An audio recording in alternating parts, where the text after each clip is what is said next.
Coach, you mentioned after the game Saturday that even with the losses, a lot of your goals are still out there for the team with these 5 remaining regular season games that are probably going to determine how this season will be remembered. What's your message been to your players kind of heading into this stretch? I'll just keep playing. Recommit to the process. Don't be primarily outcome driven. Focus on the process and get back to the basics and go play football. There's a lot of football left. 5 games. We got some great opportunities versus some really good teams in the league. There's going to be shakeup with a lot of the matchups getting ready to happen down the stretch. You never know. We're sitting here 2-2 in the ACC, and we got a chance to finish 6-2 if we take care of business. So still playing for everything that we started the season playing for. So the focus is to really learn from this past weekend and focus on things we can control. Get better, and we got an opportunity to come back to Scott Stadium. We're playing the South's oldest rivalry. They're a football team that's fighting for their season as well. They're coming off a bye week, so we got a lot of things still to help create some motivation if we needed that. But my challenge is for these guys to be internally motivated to go focus on the next game that's in front of them. Regardless of what happened the Saturday before, you still got to reset and go back to work. Yeah, home attendance at Scott Stadium the last two games was not good. Right. Do you think you guys have warranted better crowds with the way you've played and improved this season? And then what's your message to fans to encourage them to come out? Yeah, I know we're doing everything we possibly can to put the best product on the field. I mean, these guys work extremely hard. They've shown improvement over the last couple years. I know the athletic department is doing everything that they possibly can. There's been a lot of improvements just to the stadium, to the game day atmosphere. There's a lot to be excited about, and my biggest message would be, man, we're in this thing together. It takes all of us, right? And hopefully we've shown that, man, we're going to work as hard as we possibly can to do our part, and hopefully they can see that the athletic department is working as hard as they possibly can, and we need them. Like we need folks to be in the stands, man, create an environment for the guys, and then also make it tough on opponents. But the message would just be, man, we're all in this thing together. It's going to take. We're building a program, and the fan base is just as much a part of the program as myself and the players that are here in this building. And we're all in this thing together. We do it for them. Man, we wanna show the progress that we're making. Man, we're striving for perfection, even though we know it can't be attained. But one thing I know is we're gonna play hard, and we're going to try to put on the best show that we possibly can. And we'd love for as many fans to be there to cheer us on. Antonio Clary, I saw him dressed for a little bit for changing on Saturday. How far along is he in recovery, and some of the other guys also? Yeah, so we anticipate he practiced today, so we're very, very hopeful that he'll be back this week. Dre Walker is another one that practiced today that we're very, very hopeful for this weekend. Deotta and Shine got banged up in the game, but they practiced today, so they should be good. Cam Courtney was back in practice today. He's probably a little bit further away than maybe Clary and Dre Walker. Greasy's still going to be down, and then from the game, Furnish. I don't anticipate Furnish will be back from his ankle today, and then James is still nursing his foot, and he'll be a game time week to week type of situation there. And then obviously Trail had the surgery this past week, so he'll be probably about 3 more weeks before we get him back. UNC running back Omar Hampton, obviously a very talented back. What is the challenges defending him, and especially with the run defense looking like a step back the last 2 games? Well, I felt like early on in the past game, they were doing a decent job with the run, and then as the game wore on, we weren't quite as stout as we've been in the past. But the biggest thing is just eye discipline and fitting your gaps and being where you're supposed to be when you're supposed to be there. And so with Mr. Hampton, he's the best in the league and one of the best in the country. He's big, physical, has great contact balance. He's very decisive when he runs. You know, he doesn't give you an opportunity to get him before he gets going, because, you know, by the time when he takes that ball, man, he hits full speed very quickly. Trusts his eyes, and he trusts the scheme. He understands it. So the biggest thing is we're just going to have to be gap sound in what we do. And then if we do have any kind of, you know, chances to get him before he gets started, man, we gotta go down a level. You can't hit this guy high. You got to hit him low. And you got to be forceful when you hit him, because he's not going to go down easily on first contact. So great challenge for us, and I would anticipate that with the off week, you know, they've done a great job in-house of kind of studying their tendencies. So, you know, they're going to make it more challenging for you to anticipate run or pass with any of the things that you may have picked up on tape up to this point. And what I've heard about him is nothing but great things. He's got unbelievable character, unbelievable young man, and he's kind of the heart and soul of that team. So I would anticipate that they're going to come in here and try and set the tempo and run the football. So we got to be gap sound. We can't jump around blocks. You know, we got to fit our gaps, and we got to press our gaps. Safeties are going to have to run the alley quickly. And you got to get this guy maybe when he's going a little bit east and west before he squares up, because when he squares up, he's going to bring the pain, and it's going to take multiple individuals to get him down. Yeah, you guys got Chris Tyree back this past Saturday. He had, I think, 4 catches. Yeah. What can you guys pull out of him these last 5 games, and can you do things to your scheme to work him downfield more with Terrell Harris still out? So we took a couple shots with him down the field. We just didn't connect. I think he's back playing fast at full speed, and hopefully we can pull a lot out of him as we go down the stretch, both in the intermediate and the deep passing game. Overall, we got to improve. That was a challenge to the guys this week about balls down the field. It's not just a quarterback making the throw. Our wideouts got to do a better job of running to win, not necessarily just working on the back shoulder. And we got to give them an opportunity as a staff. We got to put the ball in the air and seeking somebody go make a play. But also too, in order to do that, we got to be efficient, and have situations where it warrants being able to just put the ball up in the air and seeking somebody go make a play. Yeah, first the depth chart question. You've got, with James Jackson being a game-time decision, you have Dorian Jones kind of the or with him. Is it more him, or is it Trey McDonald, who we've seen play a lot more, I guess? Yeah, Trey McDonald. So Dorian actually wasn't available last week. He had a family situation that he was taking care of last week, but he's back now. And really we got to play those 3 veteran guys, that we got with Cam Robinson, Trey McDonald, and Dorian. So it's more just a function of you could see either or. And then you also could see both of them on the field at the same time. If Cam needs a breather, just because of where we are from a depth standpoint at linebacker.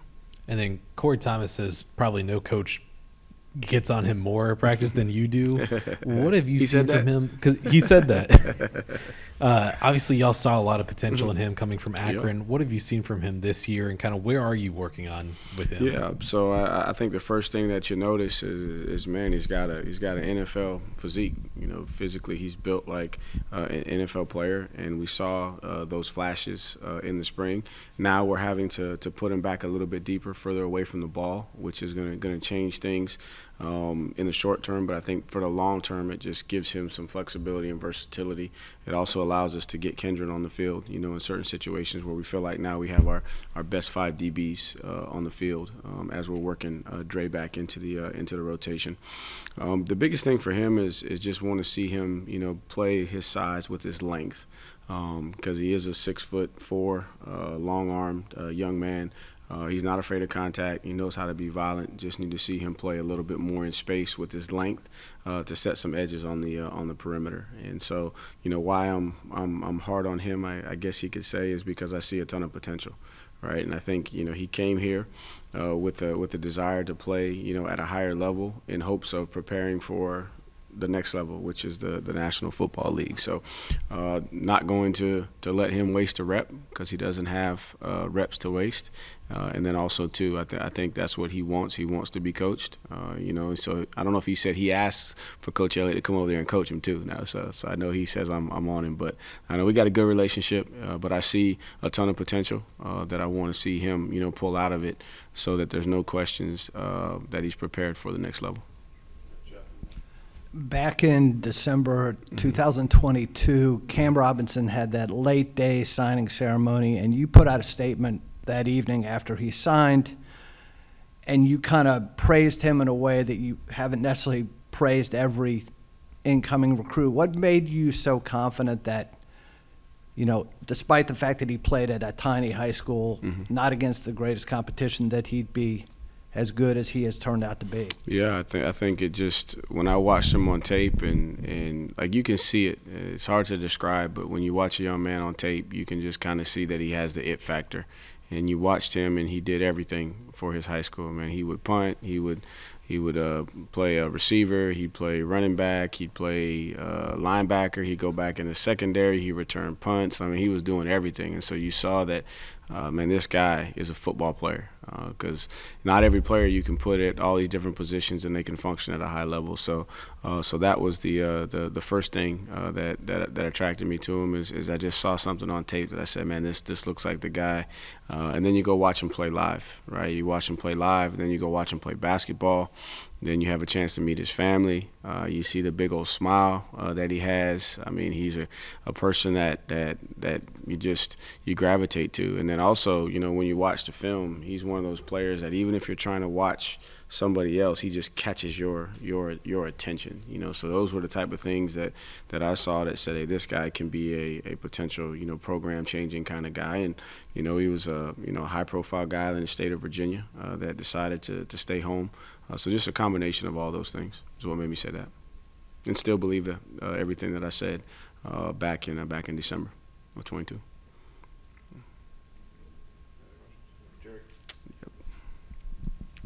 Even though Carolina's struggling, they seem to be an extremely explosive offense. You touched on Hampton. What else is the challenge in facing those guys? So, yeah, you're exactly right. Like you can't look at the record. You look at all their games. Like for the most part, their games are close. They're coming down to one possessions late in the game. The last game versus Georgia Tech, you know, it's 44 seconds left in the game, and you know they're tied, getting ready to take it to overtime, and you know a misfit, and the guy pops a big run. So and then the Pitt, I mean, they're back and forth with Pitt. In that game, obviously the JMU game kind of got out of hand, quickly, which it happens from time to time. So that football team that's sitting over there coming off a bye week, that's a really, really good football team, and so their record is not an indication of who they are offensively. Their quarterback can beat you throwing the ball, and he can beat you with his legs. He's different than Drake, but he still has the ability to make all the throws, and he can beat you with his legs. And then they got tight ends, right, that pose a problem, because when you're in 12 personnel, your first thought is, okay, we got to stop the run, and then they can go and be in passing sets. And so you got to be careful in terms of how you match your personnel versus their tight ends. And then they got wideouts. And then special teams wise too, I think that's where they don't get enough credit. Like they've had punts return for a touchdown. They've had kickoffs that have been momentum changers. They blocked the punt for a touchdown. So with the offense, and then the defense can generate stops. It's a well-balanced team that I anticipate is going to come in here and give us everything that they have. But in particular to their offense, they can throw it over your head if they need to. They got the running back that they can hand it to, and then they got a quarterback that when he does drop back, if you do move him off the spot, he can keep his eyes downfield, or he can pull it and run. And he's made some big runs to extend some drives in some third down situations. So I think that's what makes him explosive and difficult to. Very similar to what they've been, but it just looks a little different because the quarterback style of play is a little bit different than what you are used to seeing out of Drake over the last couple of years. Yeah, just a little bit off path, but since you're talking about Cam Robinson, how much can you point to guys when you're recruiting in-state, you're talking to Virginia guys, to not only Cam, but also Malachi and Jonas and what they've kind of done in this program where they are at this level? I mean, how much do you use that in a recruiting pitch? I think what I've told the coaches and my message to the high school coaches in the state is, we got to hold up our end of the bargain. We got to make sure that when guys decide to stay home, that they're developed, right? They're being treated the right way, and they're having success on the field. So obviously, we didn't recruit Jonas and Malachi, but hopefully over the last couple of years, they've seen development in those guys, and so we can point to, hey, these guys, stayed home and they've been developed over the last couple of years. And then you point to Cam Robinson, and then you look at Cam Courtney's having some early success on the field, and Anthony Britton is another one that's playing and having some success. So I think you can point to those, and then as time goes on, those guys will be able to be spokespersons for the program, just in terms of what their experience has been like, both with inside the walls of this building, inside the program, but then also their experience on grounds. And so all of that is what you use to try to illustrate to folks that this is the place to come, in state.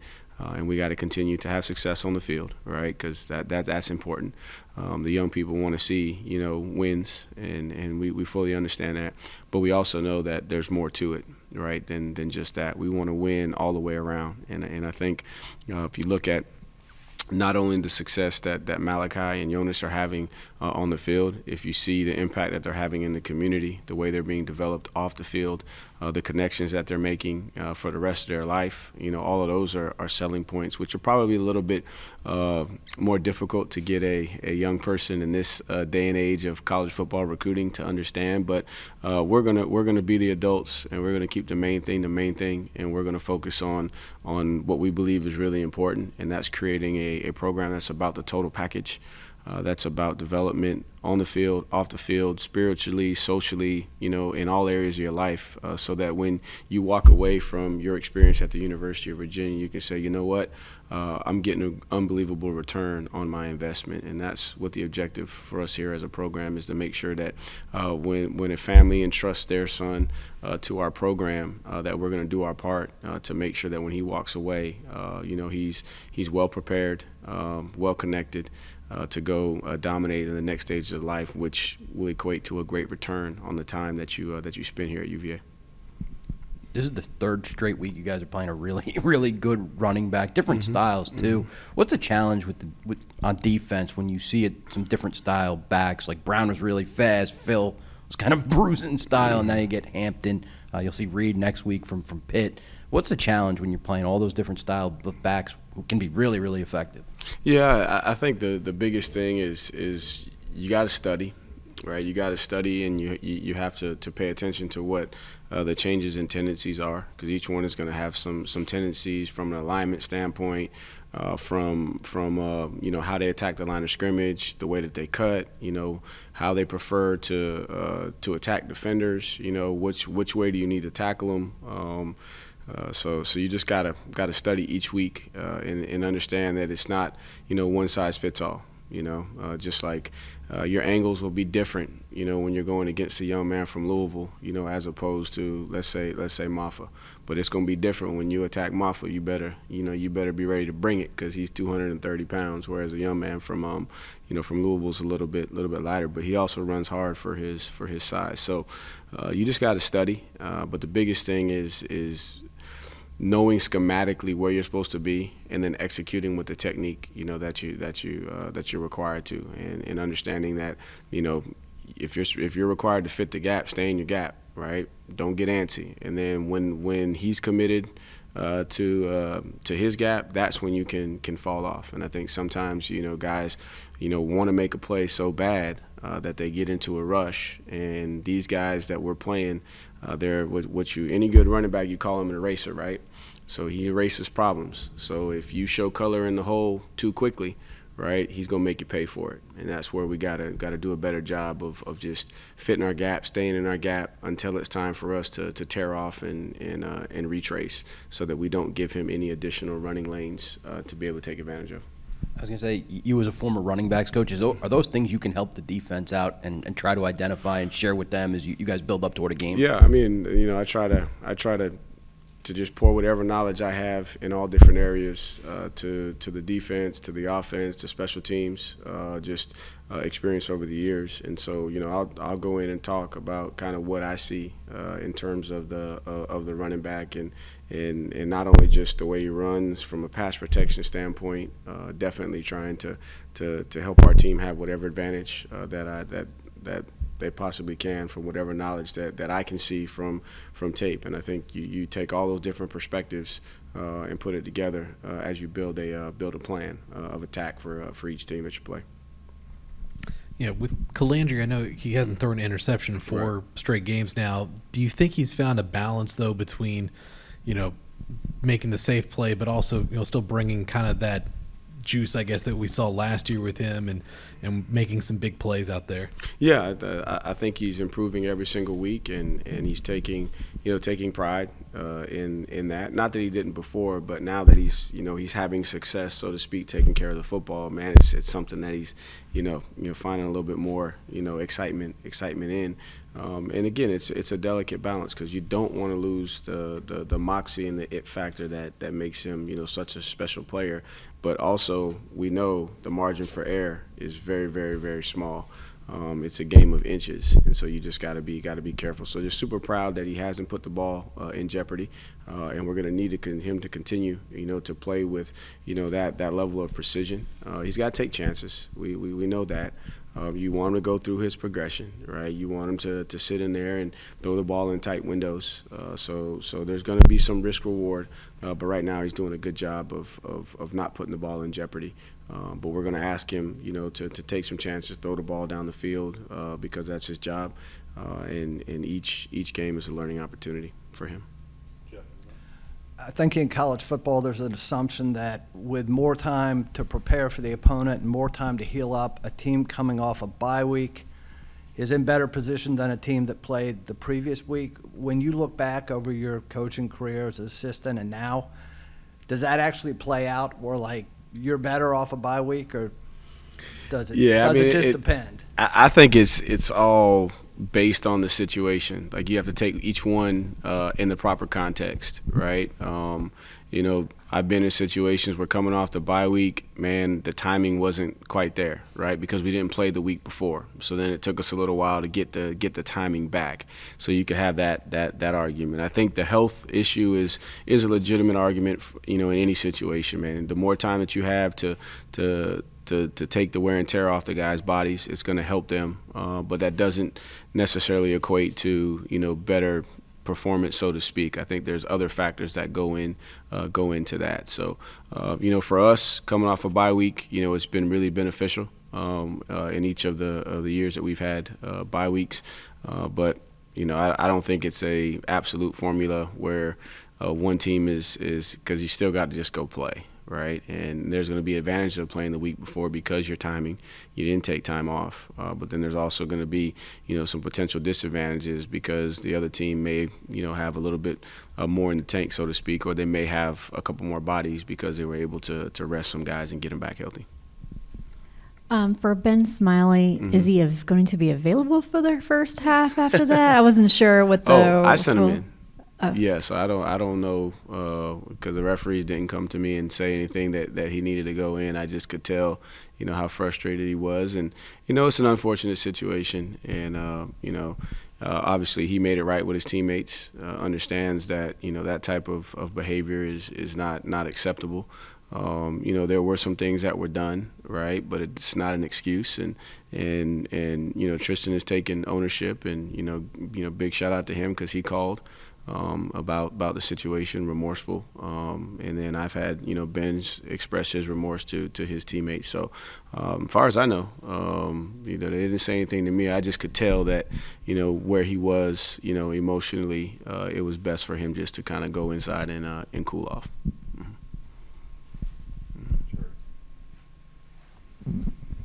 I know you're not a stats guy, and I hate bringing this stat up, but.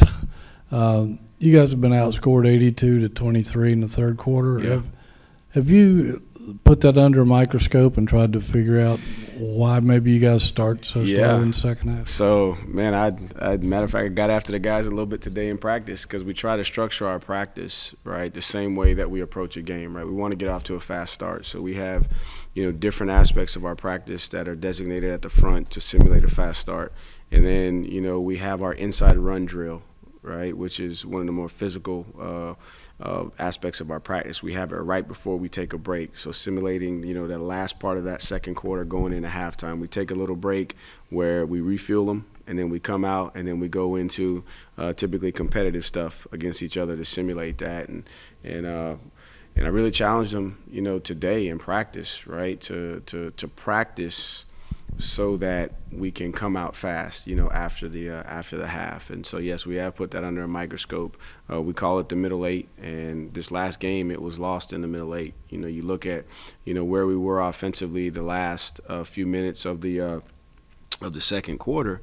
We had 3 possessions. We really didn't do anything with it, right? Now, defensively, they held, and didn't allow them to score anymore. And then we had a great opportunity coming out the half in a 1-score game, and then we gave up a touchdown. But when you look at it, it was penalties, that led to extension of drives. We get to a 3rd and 6, and we slip, in man coverage. So really, trying to evaluate the mindset that we have during that portion of practice where we're approaching halftime the right way, not like, okay, it's just a break. Like, it's an opportunity to go refuel, to get the adjustments, and then have an attacking mindset. And we've demonstrated it in some games, but overall it just hasn't been good. So yes, I'm trying to evaluate what I'm doing, evaluating the practice structure, evaluating everything so that we can have a better mindset. And I challenge them today too, because I think the fourth quarter has been good for us. We've been good in the fourth quarter, and we put our fours up, right, and we symbol it. But I think it's also a mindset. So I got to change the mindset that when we say middle eight, like, we think about the middle eight just like we think about the mindset with the fourth quarter. And so that's what I got to do, and that's one of the things that I told the team, where I have to get better is I have to continue to push and prod and research and look for ways to help from a mental toughness standpoint, because really that's what that is, right, is fighting the because you're going into halftime. There's a tendency to just kind of relax. Okay, it's halftime. We're going to take a break. But really, you're taking a break from play, but mentally you're not taking a break, right? It's an opportunity to refuel with your hydration, get some carbs in your system, to boost your energy, but you can't check out mentally. And so we're definitely looking at that aspect, because we have not done a great job the last couple weeks in the middle eight, which would be the third quarter. Good question. You made a point on a travel day for your team to come over to JPJ for Tony Bennett's press conference on Friday. Any thoughts on his decision and his tenure here? Yeah, man, Big T, man. I was happy for him. Hate to see, obviously, him step away from the game, because I think it goes without saying the type of coach that he is. He's an unbelievable basketball coach, and he's an even better human being. And he's been very, very supportive, inspirational, and available for me, and I appreciate that. And he's going to go down as one of the best, to ever do it. He's a legendary type guy, and so regardless of what we had going on, I was going to make sure that I had a chance to support him, because he does it the right way, and got a tremendous amount of respect for kind of him taking a stand. Like you're not going to find many people, right, especially in the business of college athletics, that are going to step up and, man, take a stand for what they believe, and you may not agree with it, but the fact that he'll stand for what he believes, and the humility and the transparency and the honesty to say that, hey, it's time for me to step away just because I don't feel like I can give everything that I have, and that's powerful. Right, and I'll never I'll never forget that and always respect that. And so he said he might come out to a football practice now. He's never been to a football practice, so I welcome that because I believe he's going to stay here locally because he's done, he's so entrenched in the community and in the institution. But definitely had to because he's one of the best human beings I've ever had a chance to interact with, and he's inspired me. And I wanted to do what little I could to show my respect on his on a tough day, but also I think it's a special day for him because he's going to go spend time with his parents that are 81. He's going to go focus on their relationships with his wife and his children, and that's to be respected and commended because you can easily get caught up and lose sight of what's most important, and I'm proud of him and happy for him that he's going to be able to do that.